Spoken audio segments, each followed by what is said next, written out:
طبعا صاحب الاعلان هذا نصاب وتبغى اثبت لكم انه نصاب. طيب تمام. اول حاجه هو انا كاتب توسان 2019 وكاله مخزن، كم ماشي؟ 44,000.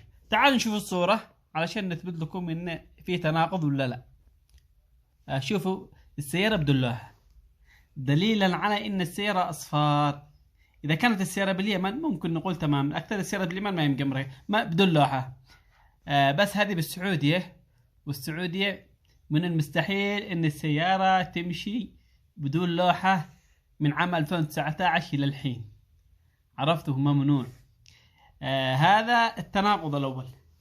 الشيء الثاني، ما بالسياره ب 40,000. تعرفوا السياره هذه تسوى، اذا هو يعني السوق تعبان تجيب 70 ل 75 على وصفه 99,000 وماشي 44,000 جديده، تدي 70 ل 75 بالراحه تجيبها. بس ويش الهدف من هذا الاعلان؟ الهدف من هذا الاعلان نصب احتيال. يدخلوا ناس يبغون السياره لانه يعطيكم سعر مغري، يعطيكم سعر يلفت انظاركم ايها المساكين. بعدين تدخل تراسلهم تقول ابغى السياره، يقول لك خلاص اذا بغيت السياره ما لك الا ان تحجزها لان في ناس كثير يبغونها. ليش تحجزها؟ يقول لك علشان نعرف انك قاد.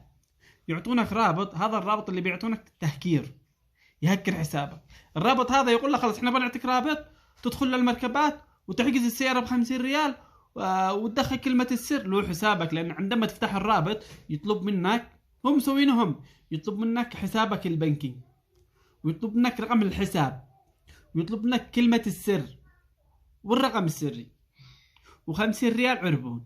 وعندما تسوي هذه العمليات الخطوات، إذا بحسابك 50,000 مليون عسى الله، على طول يتهكر وتحول لعندهم. عرفتوا؟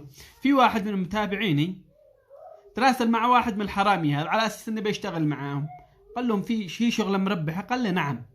قال لهم ممكن يعني ولو أتدخل بخصوصكم ممكن تعلمني كيف كم الأرباح؟ والله علمه مبالغ. شوفوا أعلمكم الحين كم ربحوا.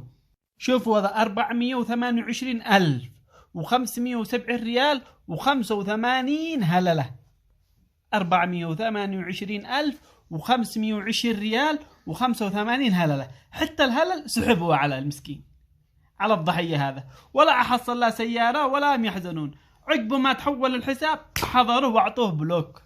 في واحد ثاني بعلمكم، في واحد ثاني 18,500، وهذا واحد من الضحية، واحد من اللي نصبوا عليهم.